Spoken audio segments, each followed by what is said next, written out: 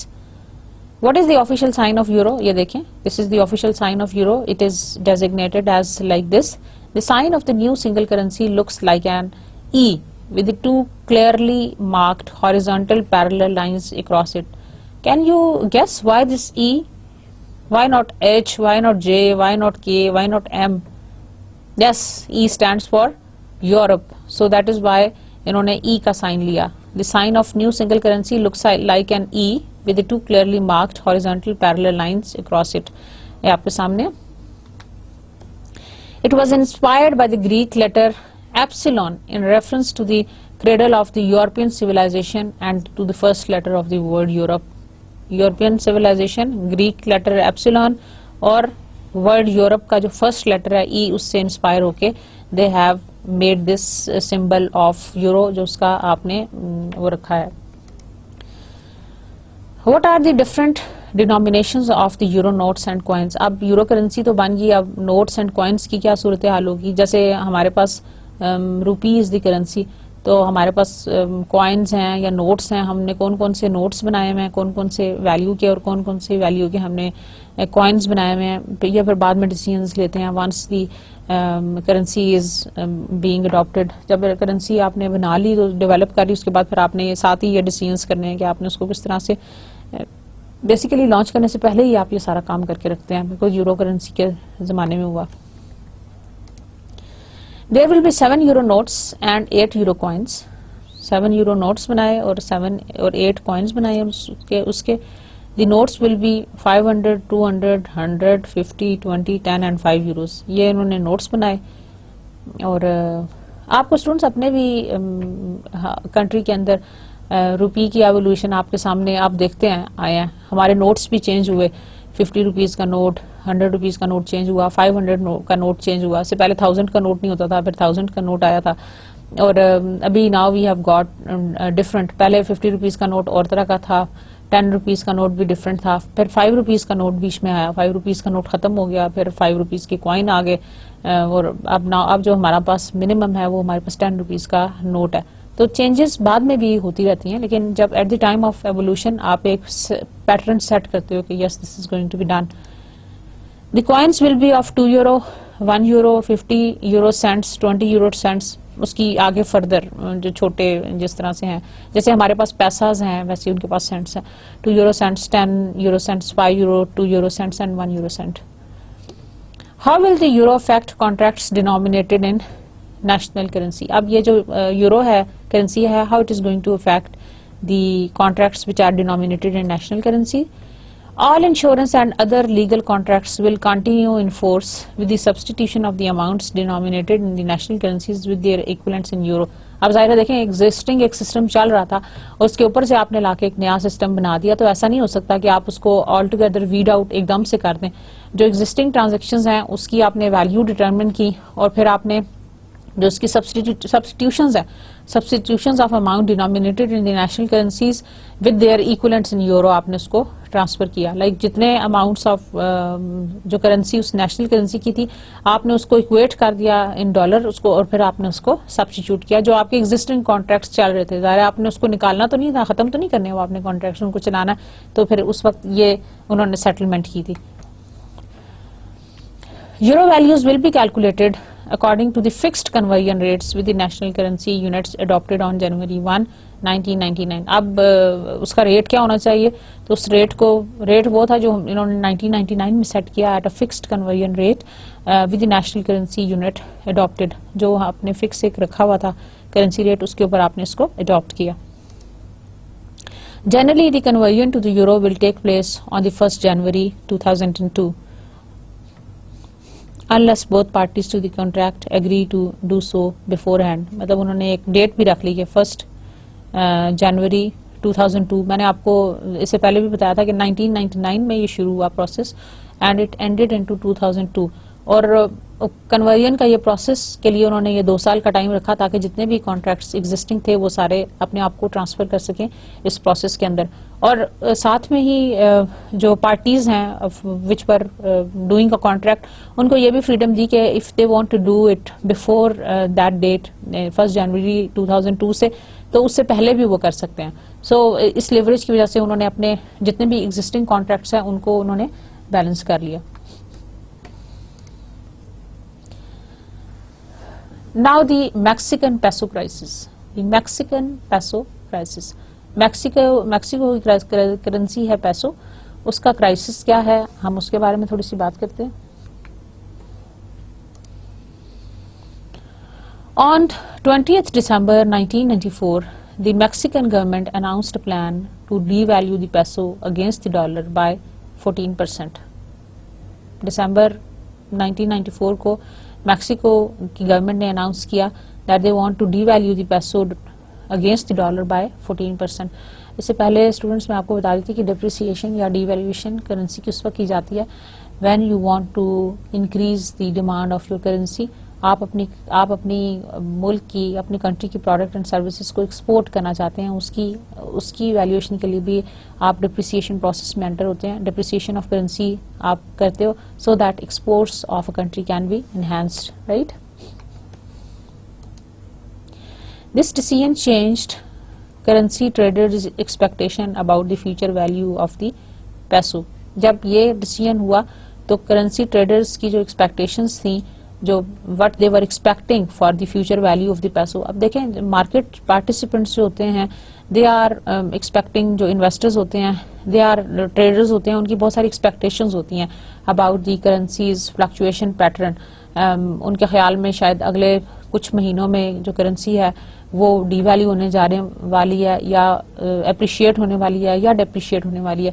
تو اس حساب سے وہ اپنے جو فیوچر انویسٹمنٹ ڈیسیجنز ہیں وہ اس کو اس حساب سے مینیج کرتے ہیں. لیکن یہ جو ڈیسیجن ہے, this decision changed currency traders expectation about the future value of the passive. جو وہ ایکسپیکٹ کر رہے تھے اس سے یہ برعکس نکلا. لائک جو انہوں نے پلان جو میکسیکن کی گورنمنٹ نے اناؤنس کیا تھا to devalue it by 14%, the dollar by 14% against the dollar by 14%. اس ڈیسیجن سے جو ان کی اس سے پہلے والی ایکسپیکٹیشنز تھی وہ تھوڑی ہیمپر ہوگی. لائک انہوں نے جو سوچا تھا وہ اس طرح سے نہیں ہوا بلکہ اس سے اپوزٹ ہو گیا. تو پھر کیا ہوا, دس ٹیمپیڈیڈ فار دی ایگزٹس, انہوں نے ایگزٹ کے راستے تلاش کرنے شروع کیے کہ اب تو یہ پیسو کرنسی ایک دم سے ڈی ویلیو ہو جائے گی. تو جو ٹریڈرز ہیں جنہوں نے آلریڈی ایکسپیکٹ کیا ہوا تھا کہ it is going to have a sharp increase in the future, وہ اس کے اپوزٹ ہو گیا. In their rush to get out the peso falls by as much as 40%. انہوں نے اپنی انویسٹمنٹس نکالنے شروع کی اور اس کی وجہ سے یہ ہوا کہ پیسو جو ہے وہ بہت زیادہ ڈی ویلیو ہو گیا. It fell as much as the 40%, وہ 40% تک چلا گیا کیونکہ انویسٹرز جو ہیں دے ور افریڈ, دے ور اسکیئرڈ کہ ان کا جو پیسہ وہ ڈوب جائے گا. تو جس کی وجہ سے جب انہوں نے رش بیک کیا, اس کو نکالنے کی کوشش کی, تو passive went back as much as 40%. The Mexican peso crisis is unique in that it represents the first serious international financial crisis touched off by cross-border flight of portfolio capital. مطلب یہ اس حساب سے میکسیکن پیسو کرائسس جو ہے بہت unique ہے, and that was the first crisis the world faced for the financial crisis. It represents the first serious international financial crisis جس کی وجہ سے کیپٹل فلائٹ ہوا, international cross border flight of port folios. There were two lessons that were emerged. Number one, it is essential to have a multinational safety net in place to safeguard the world financial system from such crises. اچھا, یہاں سے ہم نے different lessons learn کیے ہیں from this currency crisis. وہ یہ تھے کہ it is very very important to have the multinational safety net in place to safeguard the world financial system from such crisis. لیکن جب بھی crisis آتا ہے نا, یا جب بھی کوئی ایسا انفورسین ایونٹ آتا ہے, تو اس کے بعد میں ضرور کوئی نہ کوئی ایسے سولوشنز نکالے جاتے ہیں یا کچھ نہ کچھ ایسی میجرس کی جاتی ہیں, سو دیٹ اگر یہ نیکسٹ ٹائم آئے تو we have certain safeguards, we can safeguard our self from such adverse effects اور from such adverse movements. For example students, اگر میں آپ کو ایک چھوٹی سی ایگزامپل دے دوں, وہ یہ ہے کہ جیسے 2005 میں بہت ہی ایک بیڈ ارتھ کوئک آیا تھا پاکستان کے اندر. اب اس کے بعد سب نے یہ سوچا کہ جو بلڈنگز کے اندر, ان کے اسٹرکچر کے اندر ہمیں ایسا سسٹم رکھنا چاہیے کہ جس سے ہمیں ارتھ کوئک سے سیفٹی کے پلانز ہوں. اور بہت سارے جو بلڈرز اینڈ کنسٹرکٹرز ہیں, they have incorporated that disaster management cells بنائے گئے اور اس طرح کی چیزیں. تو جب بھی کرائسس آتا ہے تو اس کے بعد میں, اس کے پوسٹ میں کچھ نہ کچھ ضرور ایسی میجرس کی جاتی ہیں. اب اس سے بھی اس کرائسس سے بھی جو لیسنز ایمرج ہوئے ہیں, انہوں نے یہ سوچا کہ it is important to have certain multinational safety net in place to safeguard the world financial system from such crisis, کہ اگر جب بھی نیکسٹ ٹائم یہ کرائسس آئیں تو پھر ایسا نہ ہو. لیکن اسٹوڈینٹس انٹرسٹنگلی ہر دفعہ مطلب keeping aside what the policy makers they do is کہ جب بھی کرائسس آتا ہے وہ ایک یونیک ہی ہوتا ہے. Every crisis is unique in nature, اور آپ کے پاس اس کے لیے, اس کو پلیس کرنے کے لیے یا اسے فائٹ کرنے کے لیے کوئی ایسی میجر آلریڈی نہیں ہوتی. لیکن اگر میکسیکن پیسو کرائسس سے اگر صحیح لرن کیا ہوتا تو اس کے بعد میں بھی تو بہت سارے کرائسس آئے ہیں. وہ کیوں آیا؟ ایون دی لیٹسٹ ون جس کو ہم 2008 کا فائنینشیل کرائسس کہتے ہیں, وہ کیوں آیا جب اس سے پہلے ہم اتنا کچھ لرن کر چکے تھے. So this is interesting to note کیونکہ ہر crisis every crisis is unique in its nature. An influx of the foreign capital can lead to an overvaluation in the first place. Now the Asian currency crisis. The Asian currency crisis turned out to be far more serious than the Mexican peso crisis. حالانکہ ہم نے اسے بہت lessons بھی learn کیے. Even then جب Asian currency crisis آیا تو that turned out to be even far more serious than the Mexican peso crisis in terms of the extent of the contagion and the severity of the resultant economic and social cost. اور students جب بھی اس طرح کے crisis آتے ہیں تو جو آپ کا جو پیپل ہیں the public, they are going to suffer the economic and the social cost. They have to pay the economic and the social cost against such crisis. اور ہم اس کو کنٹیجین کیوں کہتے ہیں؟ کیونکہ کنٹیجین سے مطلب یہ ہے کہ جس طرح کنٹیجیس ڈیزیز ہوتی ہے. ایشین سے مطلب یہ ہے کہ they had suffered the currencies of all the Asian countries, ساری ایشین کنٹریز کی کرنسیز کو اس نے افیکٹ کیا. کنٹیجین کا مطلب ہے, کنٹیجیس سے مطلب ہوتا ہے کہ جو ایک ڈیزیز ایسی ہوتی ہے جو ایک سے دوسرے کو لگ جاتی ہے. تو کنٹیجین کرائسس تھا جو کہ ایک نہ صرف ایک ملک میں بلکہ دوسرے ملک میں بھی ٹرانسفر ہوا. ایون جو ہم 2008 کے فائنینشیل کرائسس کی بات کرتے ہیں اس میں بھی یہی ہوا کہ بہت سارے کنٹریز کی اکانومیز جو ہیں وہ ایک ہی وقت میں بہت زیادہ بیڈلی سفر ہوئی. اس کی ریزن کیا تھی؟ کیونکہ وہ بھی کنٹیجیس تھا. دیٹ واز دی ایسیمیٹرک شاک. ایک سائڈ سے لگتا ہے تو پھر وہ سبھی جگہوں کے اوپر لگتا جاتا ہے. ٹھیک ہے نا, جیسے چین ایکسیڈنٹ نہیں ہوتا, جس پر it is just like that. ایک جگہ پہ ہوگا تو پھر باقی ساری کرنسیز بھی اس سے افیکٹ ہوں گی. Many firms with foreign currency bonds were forced into bankrupt. اور بہت ساری جو کرنسیز ہیں وہ بینکرپٹ ہو گئی. Many firms with foreign currency bonds were forced into bankrupt کیونکہ they were unable to pay their obligations. Creditors کو پے نہیں کر سکی and ultimately they went down. The region experience deep widespread recession. اور اس region کے اندر ایک بہت زیادہ deep and widespread recession آیا. In theory, a currency's value mirrors the fundamental strength of its underlying economy relative to the other economies. کسی بھی کنٹری کی جو کرنسی ہوتی ہے, currency's value it basically reflects the fundamental strength of its underlying economy. وہ اب currency کی strength سے آپ بتا سکتے ہیں. جیسے ہم کہتے ہیں جو پاؤنڈ ہے کرنسی وہ بڑی اسٹرانگ ہے, یا ڈالر بڑا اسٹرانگ ہے, یا یورو بڑا اسٹرانگ ہے. اس کا مطلب ہے کہ that is actually the mirroring the fundamental strength of the underlying economy of that country. ہم کہتے ہیں کہ روپی کی جو اسٹرینتھ ہے وہ ویک ہوتی جا رہی ہے, یا وہ ڈپریشیٹ ہوتا جا رہا ہے, یا ڈی ویلیو ہوتا جا رہا ہے. اس کا مطلب یہ ہے کہ اس کے اندر اتنی اسٹرینتھ نہیں ہے. دیٹ از ناٹ جو کنٹری کی اکنامک سچویشن ہے that is not very much satisfactory. So it is giving that image relative to the other economies in the long run. In the short run, currencies trader expectations play a much more important role. Short run کے اندر جو currency کے جو traders expectations ہیں دے پلے a very important role. اور traders کی expectations اسی وقت positive ہوں گی, اسی وقت بہتر ہوں گی when they foresee something which is being going positive on and on.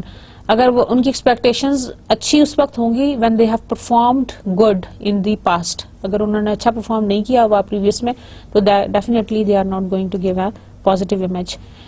In the today's environment, traders and lenders using the most modern communications act by fight or flight instincts. Fight or flight بڑا important ہے students. Fight اور flight, یا تو آپ fight کریں یا پھر آپ فلائی کر جائیں.